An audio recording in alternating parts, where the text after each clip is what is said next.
निवडणुका आल्या की भाजपावाले जे आहे ते जातीय आणि धार्मिक द्वेष निर्माण करण्याचं त्या ठिकाणी काम करतात। लोकसभा आणि विधानसभेच्या इलेक्शनच्या वेळेला हिंदू जन आक्रोश मोर्चा त्या ठिकाणी काढण्याचं काम झालं।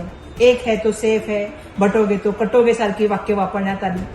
सातत्याने द्वेषाचं राजकारण निर्माण करायचं ही भाजपाची नीती राहिलेली आहे।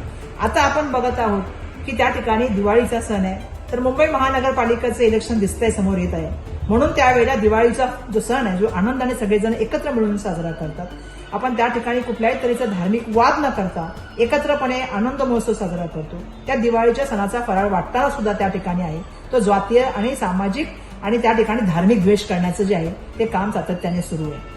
महत्वाची गोष्ट मला या ठिकाणी बोलायचंय, बस झालं आता आपल्या सगळ्यांचं हे सातत्याने धार्मिक, भाषिक आणि त्या ठिकाणी सामाजिक वाद निर्माण करायचे आणि समाजामध्ये द्वेषाचं तेढ निर्माण करायचं हे बंद झालं पाहिजे। मुंबईकरांच्या मूळ मुद्द्यावर आपण या ठिकाणी बोललं गेलं पाहिजे। आज मुंबई ही देशाची आर्थिक राजधानी, जागतिक लेवलचं शहर, आज तुम्ही मुंबईला बक्कल करण्याचं काम त्या ठिकाणी केलंय। आज आपण मूलभूत मुंबईच्या प्रश्नाबद्दल बोललं गेलं पाहिजे, पण दुर्दैवाने ते न बोलता सातत्याने जे आहे ते द्वेषाचं राजकारण त्या ठिकाणी निर्माण करायचं। आज मुंबईच्या रस्त्याची अवस्था काय, आपण तर सांगितलं होतं सिमेंट कॉन्क्रीटचे रस्ते होणार।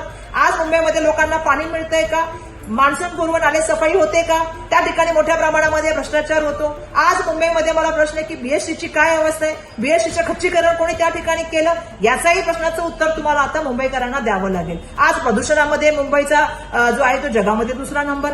आज आपल्याला सांगायचं झालं तर मुंबईमध्ये क्राईमचा रेट मोठ्या प्रमाणामध्ये वाढलेला आहे। आज मुंबईच्या बाबतीत बोलायचं झालं तर महत्वाच्या जागा तुमच्या मित्र बिल्डरांना देण्याचं काम चाललेलं आहे। मंत्रालयाशी संगणमताने असलेल्या कॉन्ट्रॅक्टरांना मोठी मोठी कॉन्ट्रॅक्टर त्या ठिकाणी कॉन्ट्रॅक्ट देण्याचं काम चाललेलं आहे। आज हॉकर रस्त्यावरती त्या ठिकाणी त्रासामध्ये हॉकर पॉलिसी तुम्ही त्या ठिकाणी करत नाही आहात। आजही खड्ड्याचा प्रॉब्लेम, आजही ट्रॅफिकचा प्रॉब्लेम, आजही मोनो बंद आहे। या सगळ्या प्रश्नांची उत्तर तुम्ही देणार आहात की नाही, मुंबईवर तुम्ही बोलणार आहात की नाही, की फक्त द्वेष निर्माण करायचं, माझं सगळ्यांना आव्हान आहे। या वेळेला आपल्या सगळ्यांना विचार करावा लागेल।